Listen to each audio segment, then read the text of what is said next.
Konnichiwa. Howdy, y'all. I'm Leslie. I'm Laurie, and welcome to Sumo Kaboom, where we talk about all things sumo. That's right. You are here with the Sumo Sisters, the Sanyaku Sisters, the Kimboshi Kids, the Banzuke Brats, the Doyo Darlings, the Makakoshi Madams, the Chanko Chicks, the Mawashi Maidens. Did you come up with this? No, this is all from the brilliant mind of Joshua Breakstone. Oh Fusen my gosh. Fillies, the Doyo Dudettes, the Gumbai Gals, the Shikona Skirts, the Basho Broads, the Hanamichi Honeys. That one's hilarious. I like that. Tagata Tootsies, the Fusensho Floozies.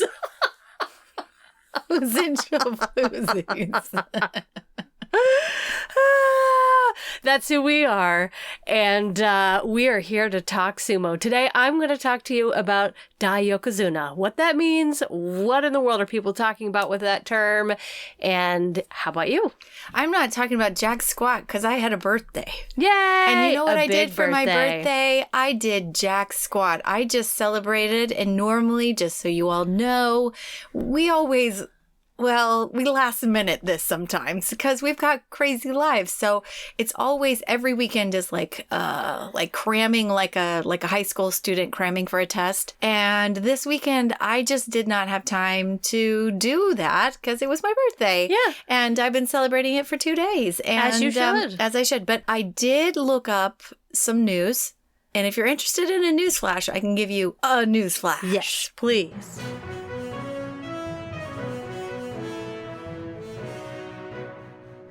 All right. The summer tour is in swing, and all I'm seeing is crazy pictures from the tour. So it looks like it's all going as expected and bringing in the fans. By the way, we're going to see the tournament in September. We should be there the first couple of days, hoping, crossing all fingers, we did actually get tickets.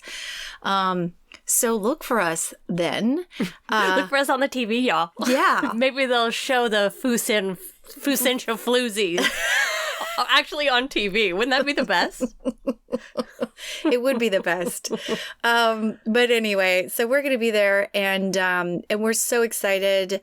What was I going to say about that? Oh, About the tour or about us being there? no, I don't know. I'm still on birthday brain. Birthday brain. But you know who won't be there and who hasn't been there, and that's Asanoyama. So reports say from Takasago Oyakata that he is aiming not to be back in the tournament anytime soon, but in January perhaps. And I was like, that's not right. No. No, take but your time, maybe, maybe the one after that. But he had surgery on July 30th. No. We'll see you next year, next summer. We'll see you next summer or next fall. According to them, and Asanoyama, who's like, I'm okay. He had surgery on the 30th. It's going to take about 6 months of rehab. He is already well into his rehab, and all is going well. So, You know who we should be calling? who? Wakataka Kage. Hey, buddy, how did you do it? What was it like? Right. Talk me through this. Will you be my mentor Right. for the next year? Right. Because I'm going to need it. And you've been through what I've been through. That's right. That left ACL tear. Just complete blowout. And like femur contusion, like a whole bunch of big words I don't understand. He's got it. He had a very bruised and torn up knee. He did. And thigh is what that means. Yeah. Yeah, it's jacked, y'all. It's terrible. Yep. But he's going to be back. So something to look forward to in January. We will not see him, but maybe, I don't know. We'll see his coach. My goal is to, when I get to Tokyo, rebound from any sort of, sleepiness and jet lag. And then The 24-hour rebound. Yes, 24-hour rebound, and then stalk. Go into Asanoyama. full stalk mode and be like, he's not going to be at the tournament, and he's probably like hanging around close by. Maybe he's at the ramen shop. Maybe he's somewhere close by, and I'll just be that creeper girl like I was when I saw, what's his bucket here? What was his name? What's his bucket? Gakamaru. I saw him and completely blanked and freaked out and just gave him a jar of jam, and it was very awkward, and he was like, I think he was like, okay, weird lady with a jar of jam, why are you giving this to me? I'm hoping I don't do that in Tokyo, but I will become a super fan, and that's my main goal until the tournament starts, and then I'm going to be at the tournament. I just think we need to embrace our inner sumo fangirls and just let them be whatever they're going to be. So if we turn into like raving idiots around them and we're just like, oh my God, I love you, I love you, I love you. We just have to let it fly. I know. And we'll be wearing our t-shirts, so we'll just run around speaking like toddlers to Rikishi and then just pointing to our shirt. So true. So wish us luck. Yeah. We'll just be like, hello, excuse me, sorry, nice to meet you, thank you, this is goodbye, my sister, bye. This is my name. That's about all we can really say. No. Hajimemashite desu desu. I could say, you are my favorite wrestler. You are my favorite wrestler. You are my favorite. That's what I'll be doing the whole time. Okay. Well, anyway, look for us bumbling idiots. We will be there, and we thank you all for your support. We love your hot tips on things to see, things to do. I have lived in Japan before, so I'm going back to hopefully visit the old sites that I know and love. But again, we've gotten some good recommendations for wrestler-owned Chanko, or, of course, Meatland by what's his bucket? Chiotairu. Then there's like Shohozan. Everybody has a meat place. So anyway, we're going to be eating lots of meat, I think. But if you've got hot tips on places we got to go that's like sumo-centric, please reach out on social media. Even if you feel like everybody else has said it, it's obvious. Please let us know, because we're going to be there and be wanting to do like the everything. Mm-hmm. So, and we're also going to Kyoto, which I've been to before, and Osaka, which I've never been to before. So I'm really excited about that. And we thank you all for your support. Just to heads up, to prepare yourselves for in a few weeks, we will not be having episodes while we're there. We're just going to be feeling all the feels and doing all the things. And then when we get back, boy, are we going to have some sumo content for you. Yeah. We'll probably upload to our social channels while we're there. Yeah. So we'll have content maybe on YouTube or Instagram, things that are like super easy, but we probably won't be putting up episodes. Right. Sorry, but prepare yourselves. Yeah. But hey, listen to some of our other 200 plus episodes. So, yeah. Anyway, that is all I have for news. I heard that one other person left the tour, and this was pretty important, and that's Terano Fuji. Oh, I didn't hear that. But again, I was having a birthday for like 2 weeks. So yes, I think I read that he was experiencing pain, of course, again, but he needed to go to the hospital, is what he said. He said, I just feel terrible, feel awful. I need to go home. And they let him. Oh, goodness. I know. I do hope he's good. He's okay. I hope it's not that old diabetes.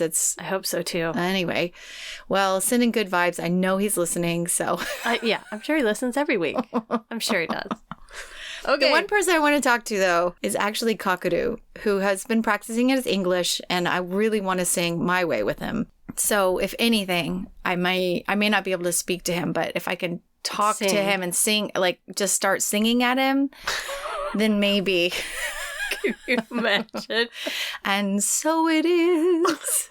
My final year, or whatever we will the find Sinatra. out exactly what kind of person he is. Yeah, he'll be like, security. I'll be taken out by security, which is, I don't know who's going to be security this time around. Ishiura, I don't know who it is. But anyway, looking forward to it. Yeah, so how about our main portion here?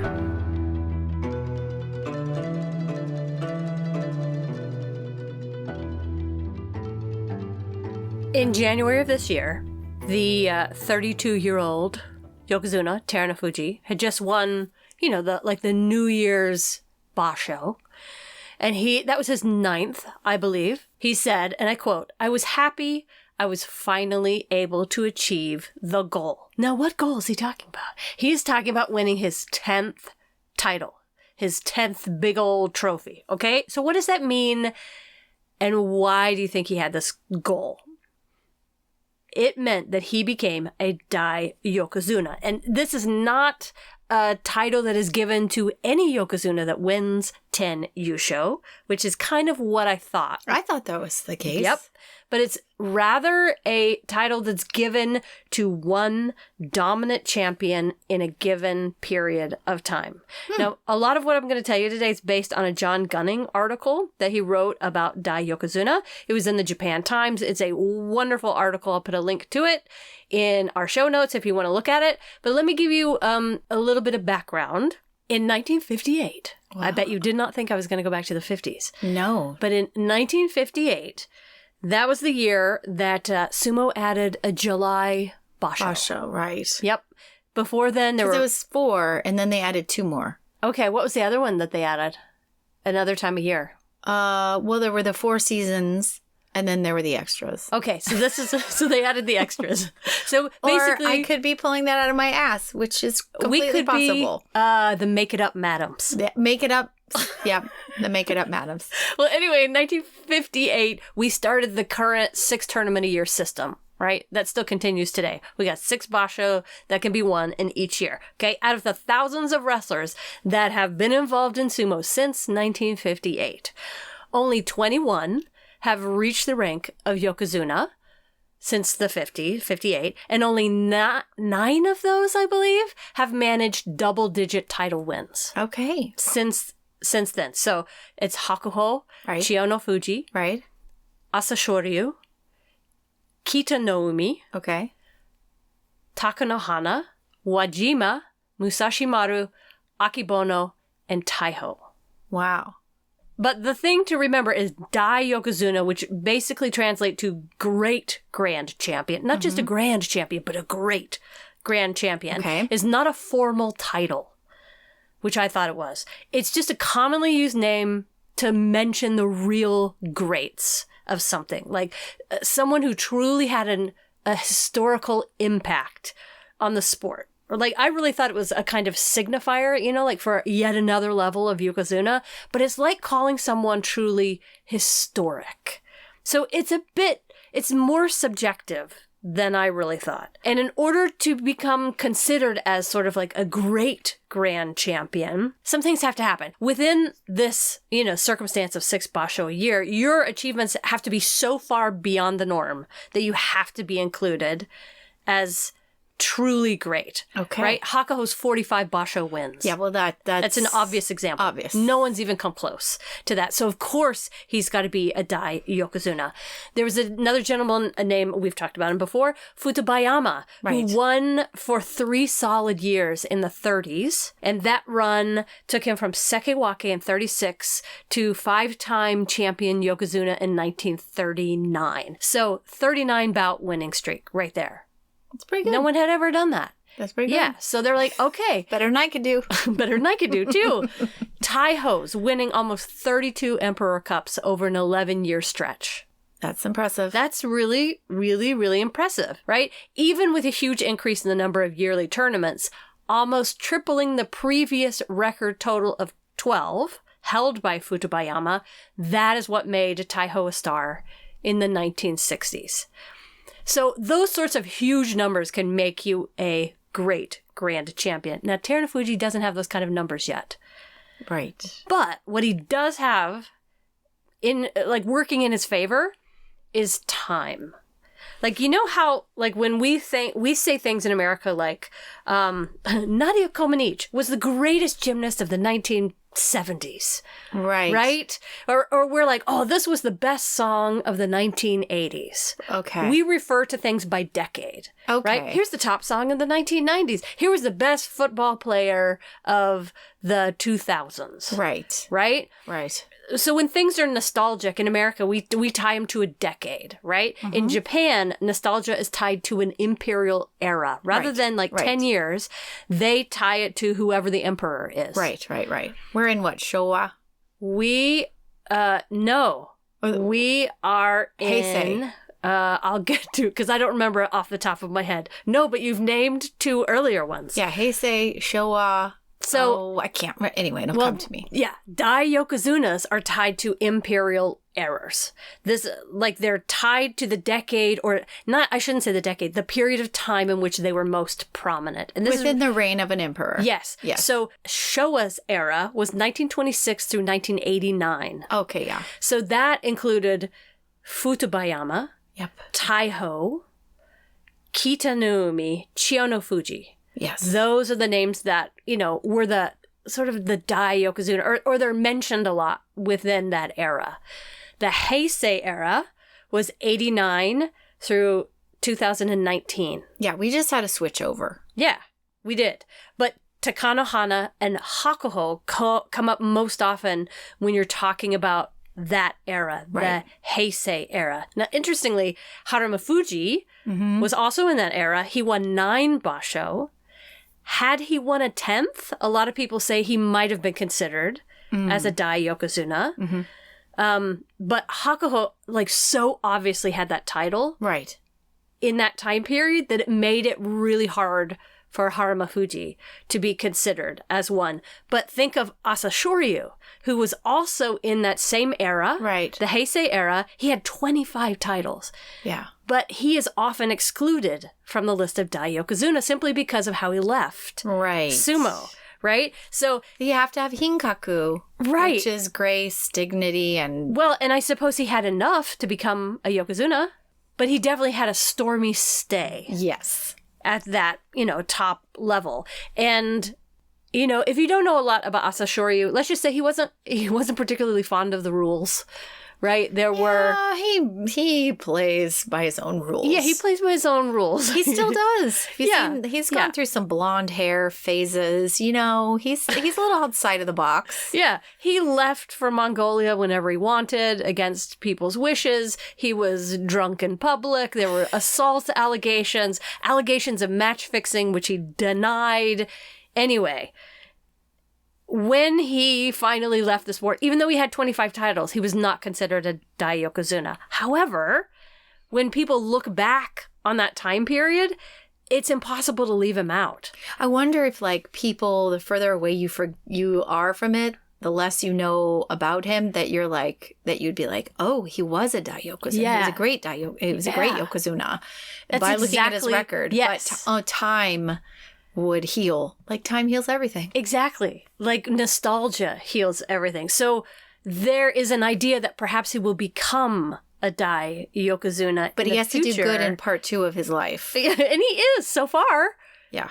But he was a huge part of an entire era. Right. So it's like he didn't get the moniker when he left. Well, and also Hakuho was standing there too on his heels, That's He right. was pushing at the same time and then took off. So those Hakuho years created a vacuum for everybody else too. It was just it's hard to live up you to can't Hakuho. compete well. He dominated so much. Yeah. That right now we're still seeing the shift from his era of fighting and dominance. But when you think back on that era, it's impossible to forget what rivals they were. Yeah. And how Asashoryu was still able to win so many titles at the same time. So maybe he will still become a Dai-Yokozuna, right? Right. So lucky for Terunofuji, we just started a new era. We are now in the Reiwa era. Reiwa. That's Yeah, it. That's it. Reiwa. That's Reiwa. right. Yeah. So when it started in 2019, Terunofuji was making his amazing comeback then from sumo's lowest ranks, and 9 out of his 10 championships have come since 2019, since a new emperor has come onto the throne. And he's the sole Yokozuna in this era. What's thus the far. era again? Reiwa. Reiwa. Yeah, Reiwa. So he's the only Yokozuna right now in Right. this era. So he is absolutely winning the race Yes. of best Yokozuna in this there's emperor's lifetime. No other competition. so- Exactly. So for that reason alone, he's got the number and he's the only Yokozuna right now. So he's way far ahead. Right. If this emperor was to pass in the next year or two, he would absolutely be a Dai-Yokozuna within this time period. Yes. Just because he's the only He's one. the only one. All right. But I do think it's interesting the way we look back at decades and they look back at eras. Right. And What if you're really dominant, but in a really short emperor's reign? you would be the Dai-Yokozuna of that reign, of that era. Like if an emperor didn't make it more than 6 months, he's like, I've got a girlfriend overseas. I'm going to leave. I'm going to abdicate. Yeah. Whoever was winning for those 6 months is like the Dai-Yokozuna of the 6 months of that guy's reign. Yeah. No, I don't think that would be the case, but I still think you'd probably have to put up some pretty high numbers. Yeah, that would be pretty hard to do. So, but you are connected with the era in which it happens. Yeah. And so for that reason only, that's, a huge benefit to Terunofuji right now, that he can be considered he's the greatest Yokozuna of this current era, hands down. And for that reason, he would be called a Dai-Yokozuna, perhaps. Yeah. Okay. Now, to completely change things up, in Fukuoka, where the last Basho of the year is held, there is a shrine called the Kushida Shrine, which is said to be built in the year 757, also where sumo wrestling matches were held back in, as you like to say, ye olde times. Yep, ye olde times of 757. Now, if you can still go to this shrine today, you can, the shrine has like lots of different artifacts to celebrate sumo, but what I want to point out is it has a group of power stones. Power stones? Yes. Dedicated by various Dai-Yokozuna and other sumo wrestlers over the last 200 years. Oh, wow. Which is pretty cool. The first stone was dedicated at the shrine in the year 1830 by a fellow called Tobiume, or the way it's translated is Flying Plum, which I like that name. I like to be a flying plum. That's pretty formidable. Yep. As far as an opponent would be. I'm fighting the flying plum today. Now, this guy was described as having superhuman strength, and he demonstrated it by lifting up a super heavy stone, and he was 61. Dedicating it to the shrine's kami when he was 61 years old. Since then, it's become a custom for strong sumo wrestlers to dedicate these power stones at the shrine. And the way that they do it, like it's a big stone. It's engraved with a wrestler's ring name, his rank, and other details about him. I've seen pics. Yeah, you've seen pics. Like they pick them up, and you have to pick up the stone, you have to pull it to your chest. That counts as a power lift. And if you really want to impress people, you got to pull it up to your shoulders and then put it back down. But what scares me is like they're in sandals and they're just like picking up 350 for pounds. Disaster. I know. I'm like, where's some steel toe? Smash their toes. I know. There's the stones range in weight from 176 pounds to almost 400 pounds. Who could lift that? I know, but they do. That's why they are dedicated to the strongest of the strongest men around. The most recently dedicated stones weigh around 287 pounds. But you can go to the shrine and you can check out the stone that was dedicated by the first guy. In 1830, you can see Futabayama's stone, dedicated by him. Wakanohana, who was the uncle to Takanohana and Wakanohana. Yes. Just a whole list of names. I'm just going to skip to the end. Akebono, Takanohana, Wakanohana, Asashoryu, Hakuho. They all dedicated stones. Many of these wrestlers are considered Dai-Yokozuna and shaped the era of the sumo in which they were wrestling. Hakuho is the most recent wrestler to dedicate a stone there after his 2012 championship win in Fukuoka. And there are pictures you can see of him lifting up this huge, it's like a very smooth stone. It's smaller than I thought, but I'm like, how much is 275 pounds? Like, that's like picking up two humans in a small stone. I don't know. It's wild. You can see pictures of it. It looks like it's hard to pick up. But he did it. And he did not break any toes. That's right. And you can go to the shrine today and you can test out your strength. There is a test stone there that you can try to lift. It weighs 200. I'm a Dai-Yokozuna? Yes. You can try to lift it. It's 220 pounds. Oh, easy peasy. I got it. So if you can lift 220 pounds up to your shoulders, easy, then you have been tested against then I become greatest sumo wrestlers. A Dai-Yokozuna. Yeah, a Dai Leslie. Yes. Dai, D-A-I. That's right. Just in case you're wondering how that's spelled, Dai-Yokozuna. Right. So I like to think, will Terunofuji get a chance to dedicate a stone at Fukuoka? I mean, I really worry about his back. Right. I mean... You need a strong back to lift almost 400 pounds. But then I'm like, it's probably easy because they've been lifting 400-pound wrestlers that are wiggling and taking them out of the ring, like Tochinoshin style. That's true. Yeah, where there's a will, there's a way. And the first guy that did it dedicated his stone at age 61. So some old 61-year-old, that's not old, by the way, but middle-aged. It's closer than I would like to think. It's not so far away anymore. That's true. But there's a lot of strong 61-year-olds out there. But back in ye old days, when they were probably smaller people, I think that's kind of amazing. I think any size, like lifting 220 pounds without a bar. I don't know. There's guys and gals. There's people all over the world, like in gyms right now, being like, "You doing 220?" Like, yeah. But what they say about the stone is it's smooth and it's awkwardly shaped, covered in Vaseline. Not that. That would be amazing. But they're like it's if much you can harder hold on than to you this think. with Vaseline on it, then you are. Like maybe it's not so hard to lift it up to knee level, but to lift it off the ground and then up to your chest and shoulders and then put it back down makes it pretty tough. I'd like for them to have it on a platform to make it a little easier. Well, the Dai-Yokozuna stones are like lifted up a little bit. Okay, so like you can see them. You can't lift those. So you got to keep your sweaty paws off Hakuho's stone. Okay. But you can see them and, see how big they are. And then there's the test stone right in front that's at ground level as far as I could tell. Okay. And that one you can try on for size. It's just like the county fair. Just like the county fair. It's just like, like banging that thing off and like trying to hit the bell. The whammy, whatever bell, the strength. Yes, the strength bell. Mallet. What is that called? Strength mallet is not correct. No, neither is bang that thing off. But hey. In Texas, it might be. Who knows?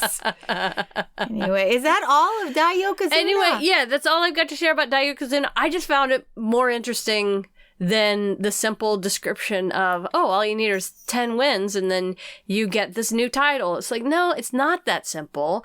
And no wonder there's a lot of discussion and argument around whether or not he is or he isn't a Dai-Yokozuna.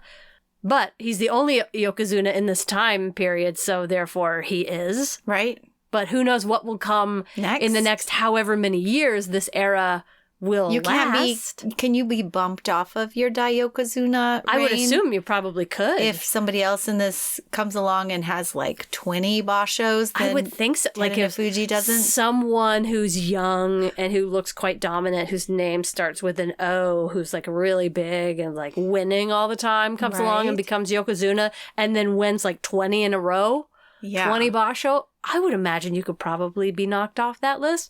But what do I know? I'm just a gal from Texas sitting in a closet. That's true. I don't know. Yeah, I'd be like, it feels like the Olympics, like where they took away the gold medal from the Jordan's bronze? Jordan Child's bronze, but then they gave it back to the Anna, whatever her name was, what's her bucket from Romania or wherever. And then it's been back and forth. And it's like, it's so sad. Just everybody become Dai-Yokozuna. That's what I would want. I'd be like, come on. You got your 10. You are now a Dai-Yokozuna. And it's just not that easy. Right. Well, something to aim for, Onosato. That's right. Kota Sakura could do it. He's young. That's right. He's young. That's right. I believe it's in his future. It could be. Hoshoryu could do it. Like, there's plenty of guys in this current list of sumo wrestlers that could still do it. If they become Yokozuna. Yeah. You really have a good point. If you become Yokozuna younger, like if your body is holding up for a longer period of time versus Terunofuji having been up at Ozeki and then fall back down and having to come right back up. He's already, a few years older. Right. And he's got experience to get him up to that top level. What's he, 34? I don't know. He's in his 30s. I can't remember off the top of he's in his 30s. So it's not the same as somebody who's 22, 23 who would get that title and they could stay there for a solid decade. Right. Right. And so that's probably the argument against calling him Dai-Yokozuna. Right, because he doesn't have much time left. Although anytime people say that, like, he shows back up and then he just absolutely terrorizes everyone else. So who knows? Maybe he'll still be there 15 years from now. Maybe he'll be there at age 61. Still, and he'll be like, I've lifted elbow a stone. Squeezing people to death. I'm Terno Fuji. I'm lifted a stone. I'm 61. That's exactly how he would sound. I think all old people, again, not old people. I think all people, I'm not, again, not that far from that. But I think everybody, once they get to be over 60, sounds like that. That's my guess. It's time. Let me lift this stone. I'm 60. I'm 61. Let me lift this 400-pound stone. Oh, anyway. That's what will make me a Dai-Yokozuna. Okay. That's all we got for you today, y'all. All right. Until next week, I'm Leslie. I'm Lori. See you later. Bye.